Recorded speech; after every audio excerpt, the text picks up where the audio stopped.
Hello and welcome back. Okay, in the last video we designed the new expansion port and we also designed a backplane for the core CPU components that utilised it.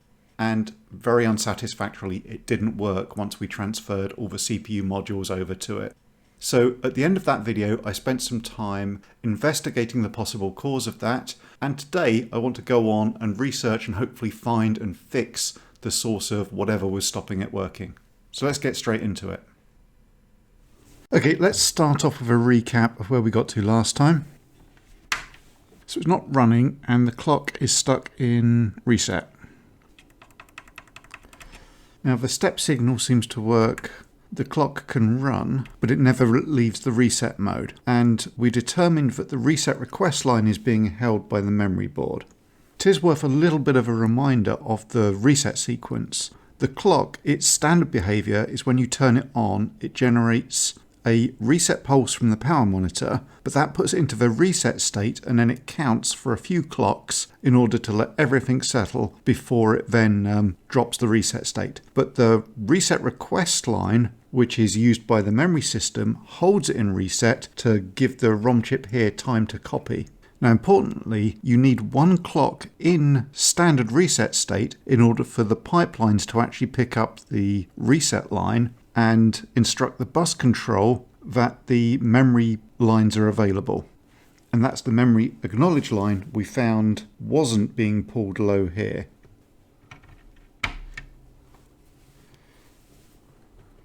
Memory acknowledge line is high. And that explains everything we're seeing. The memory board requests the reset signal, but whatever's going on over here means that the acknowledge line isn't getting set. The initial reset is generated by the clock board. The memory board requests reset be held, but we never get this situation where the pipelines acknowledge the reset, instruct the bus control to output the memory acknowledge line, which is just one of the unused memory address select lines. So that would mean that nothing is outputting. Okay, so we can see at the moment the program counter is asserting to the address bus, which means that the memory board can't modify the address bus contents, and that's what it needs to do to use the copy. Right, address select there is 0. What is it up here? 0, 1, 1. Okay. Well, that's definitely not right. Okay, so 011 is 6, and that's actually the address of the transfer register. And that's actually correct. We've got the transfer register has an assert to the address bus here. That's not assert address, that's assert to the transfer bus. So the contents of this register is here. So we need to know why that is 6 and not 0.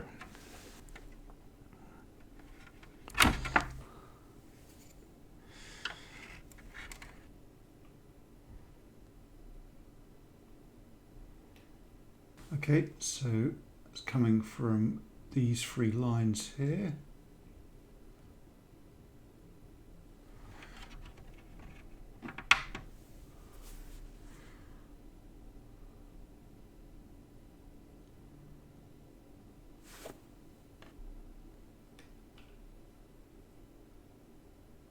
Right, we're going to need to put that back in or it won't do anything.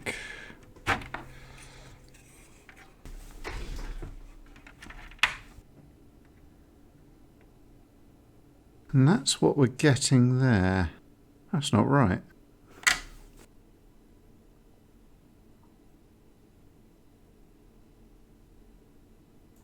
Oh my word.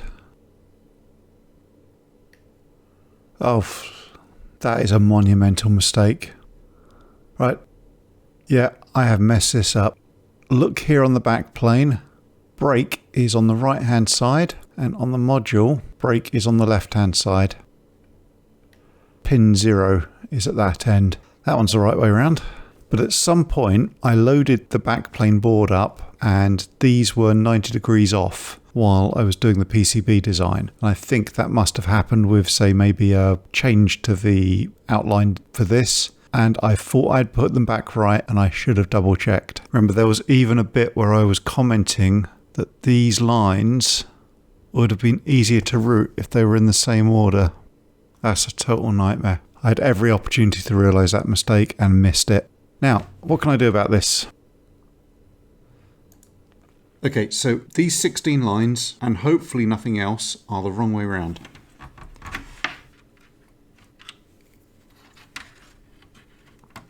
It would be possible, I think, to cut those traces and bodge it, but I want to see if I can make it work without that. I did design most of these modules so I could fit them into a breadboard.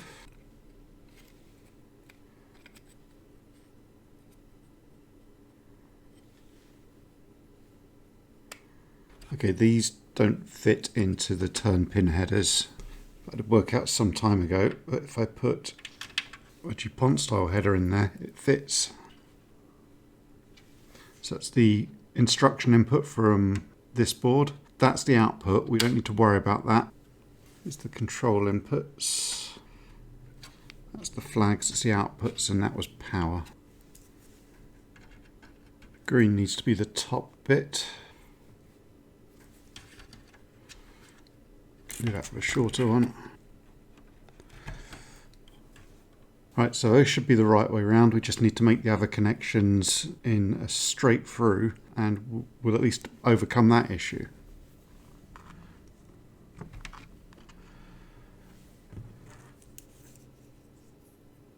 Okay, let's give that a go. So I saw the copy go there. I've got some output, and it's gone into brake mode. Oh, I haven't done these ones.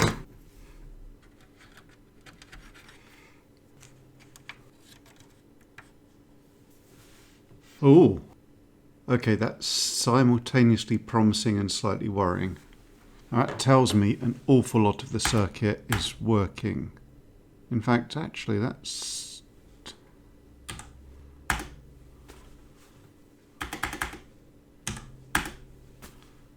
that was just corrupted at the beginning, and now it seems fine.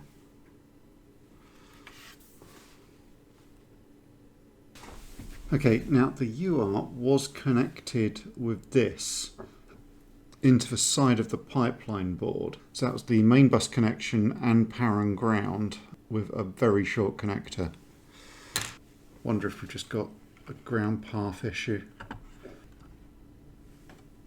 Which one of those is ground? It was plugged in here, so the top bit was ground. Okay, that's very promising.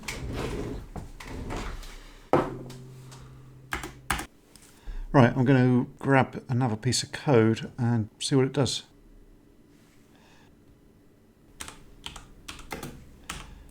Okay, so this should be the prime number generator, Siva Eratosthenes code.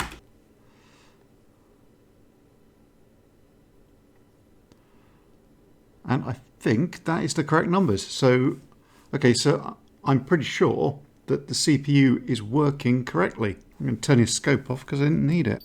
I'll tell you what, we do need to be a lot more careful with this stuff. I've got used to using these 8-pin cables for data, but having a ground return close to where you're making a connection is actually pretty important for the signal integrity. Okay, so good news is it's working. The bad news is I made a mistake on the backplane.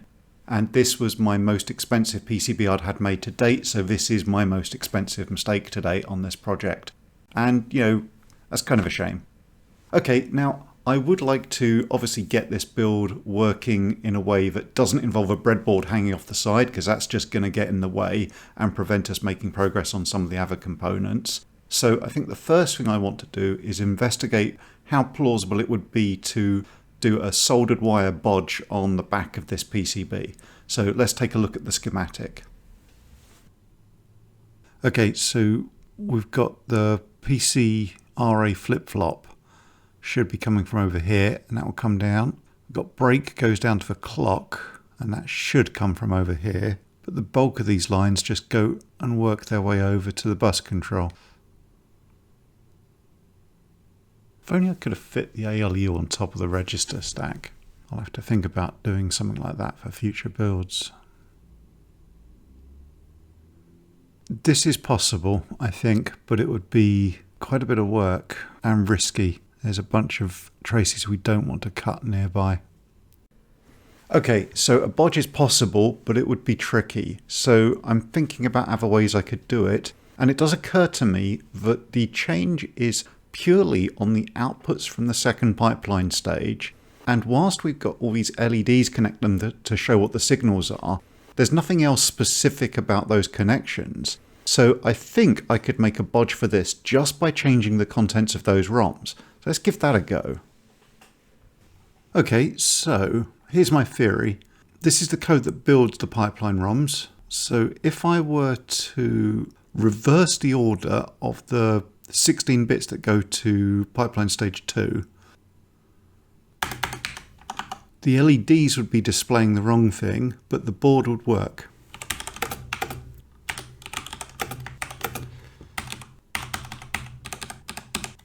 Right, so we mask the bottom 16 bits and remove the top 16 bits, which means the good bits are there and the bad bits aren't. Or we need a function.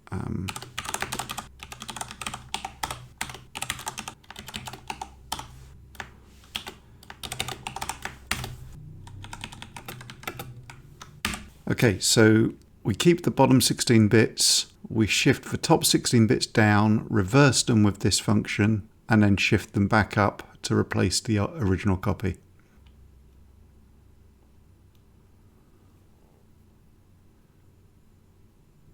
I know there's an intrinsic to do this in some compilers. Okay, so we want to shift the input down by the index.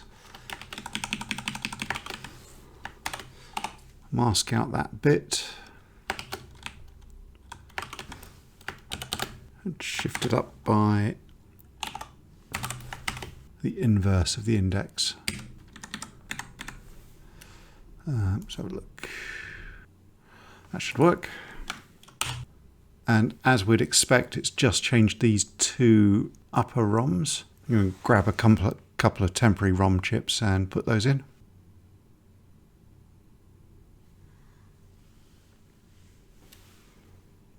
Okay, shouldn't have left that running. I'm actually surprised we didn't get a problem by the length of these cables connecting the pipeline circuit in.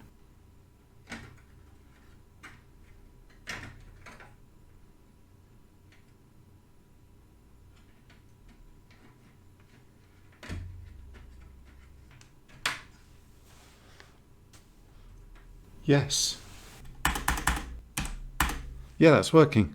Oh, that's really awesome. Okay, so what we've done is we've messed up, and by we, I mean I, have messed up these 16 lines. They're swapped around, but I've swapped them over in these copies of the ROM chips, and now the CPU is working apart from these LEDs are wrong until I can actually fix this. Now, theoretically, I've got two choices. I could do a new pipeline stage 2 board that puts the lines back round the right way, or I could get a new backplane made. That's really tempting to do that. But if I do it, it's going to bug me forever. Okay, that works, and that's really cool because we've got a setup now where we can continue building the system without any extra componentry getting in the way. It doesn't look very good because the LEDs aren't doing the right thing. And sooner or later, I will want to change the main backplane and get a new version of that done. So while it's all fresh in my mind, I want to make the changes now to the design for that and get a board that we could have remade and will work properly. Let's have a look at this, see if we can fix it. I think it's going to be easiest if we just remove all the rogue lines.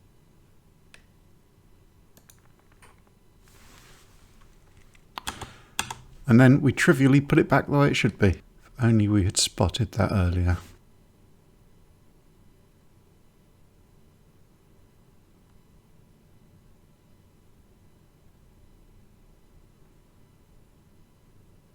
Those ones at least were in the wrong order, or different order between the two ends.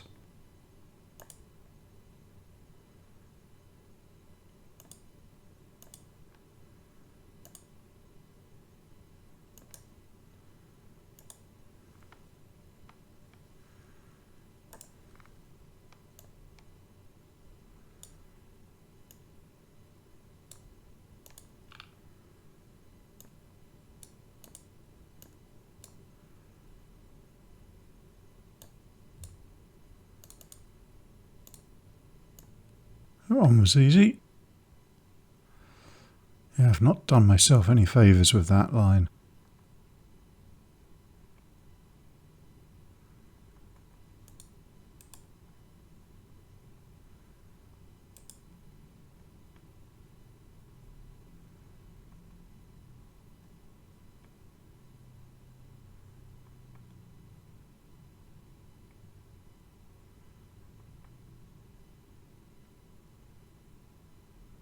I think some of these signals could be spaced out a bit better.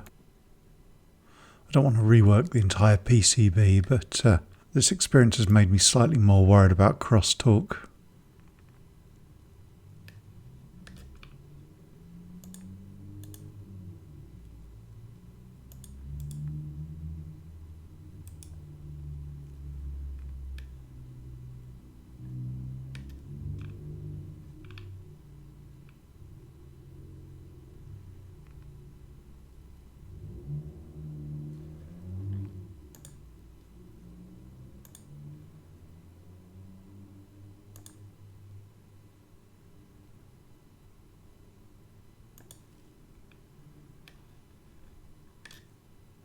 Alright, I want to try and create a bit more room this time. Keep these spread out more.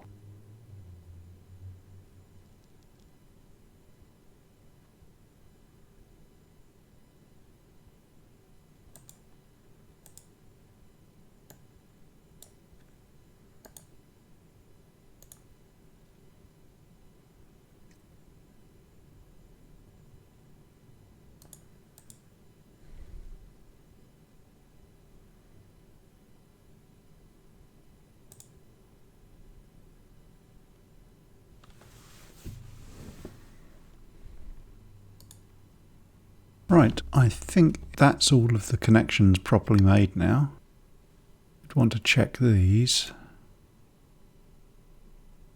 Every single pair of power connectors was a slightly different width apart. I'm going to fix that. Okay, it's good we got the design fix done. I'm very keen on getting a new final backplane put together at some point, but I would like to put that off as long as I can. So I've been thinking about other ways I could fix this in a way that would have everything working and would be totally no interruption in moving on with the rest of the build. So I've got an idea that a kind of adapter board would be a way of doing that. So let's have a look at designing one of those. Okay, let's see how easy it is to create a little daughter board that remaps this temporarily.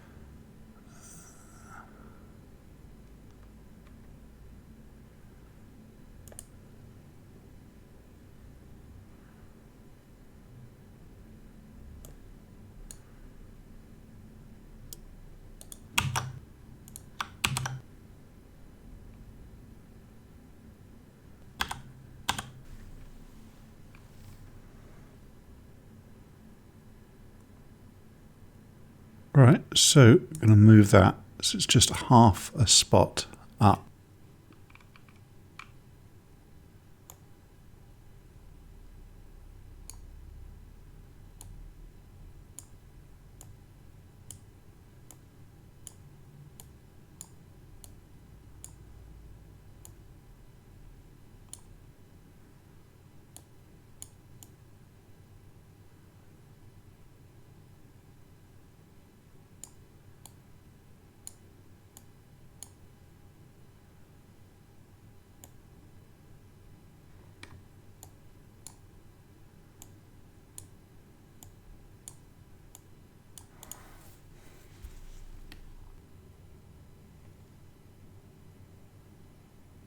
Right, let's take a look.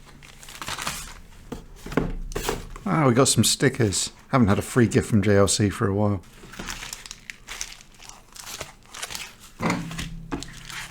Hopefully I haven't messed this up. It would have been pretty difficult. Everything's just straight across.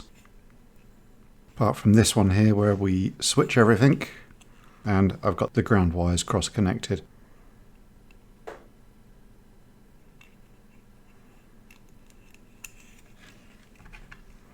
Okay, those are gone through the right holes.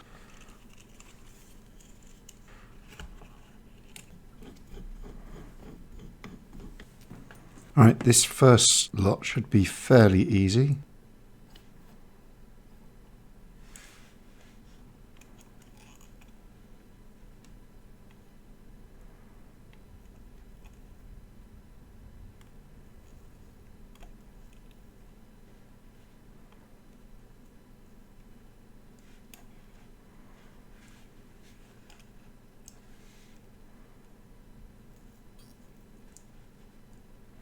That's going to be a minor inconvenience.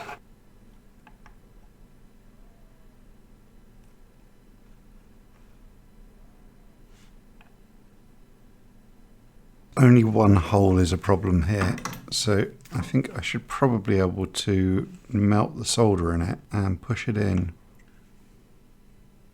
That's worked.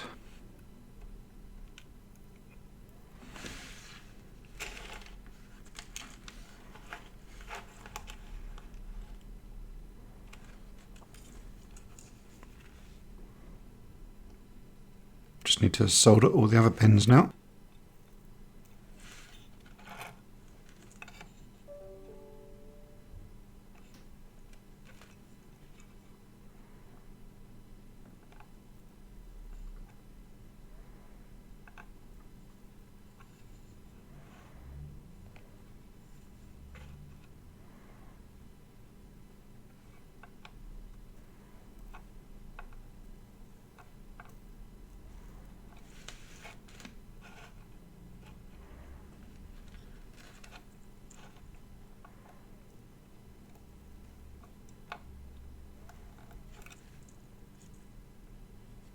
That should be a working board.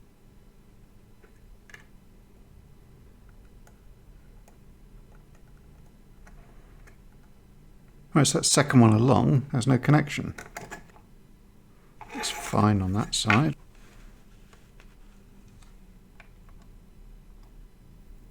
Oh, next three don't look much better.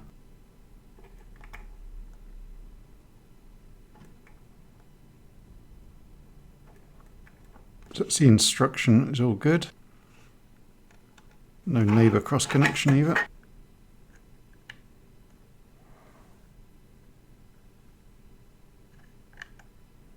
First one's not connected. Third one from the end.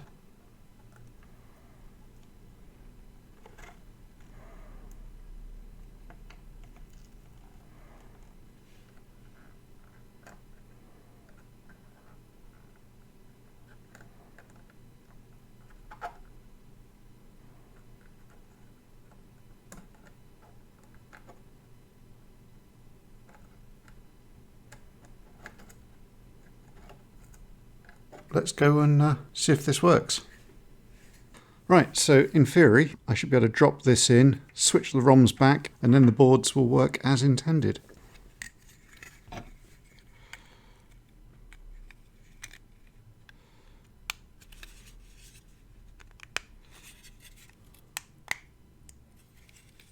Okay, that fits quite nicely. Obviously, you can see there's a rise there, so there's my shame for all to see. Obviously, eventually I will do a fresh version of the backplane that fixes this problem correctly.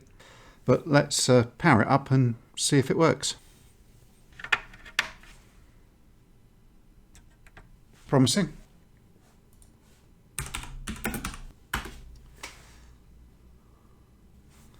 Outstanding.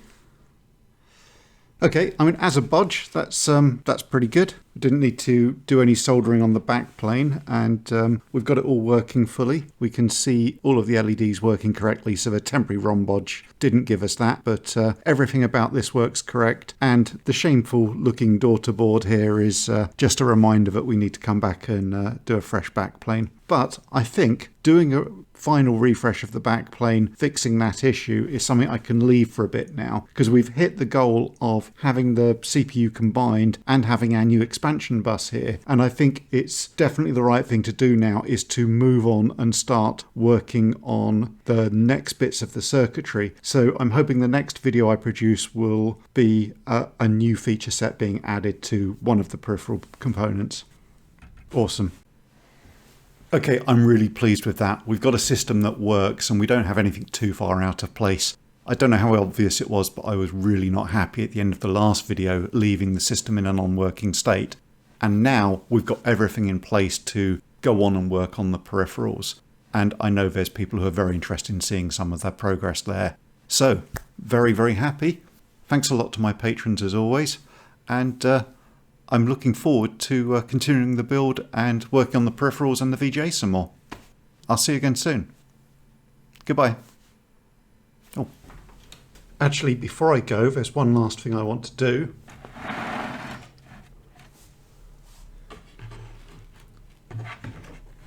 The next video is almost certainly going to be a VGA one, or at least the next one I record. So I want to give it a test, see how it all looks together. Okay, I have to say, this is way neater than it used to be.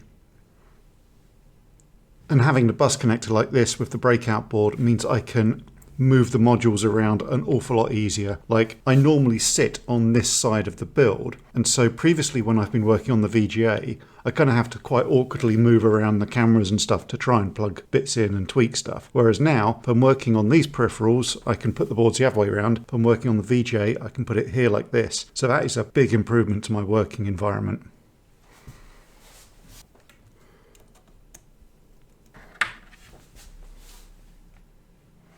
Okay, so then the noise and then the buffer clear on the monitor, that looked pretty promising. So let's fire up one of the demos and check everything's working.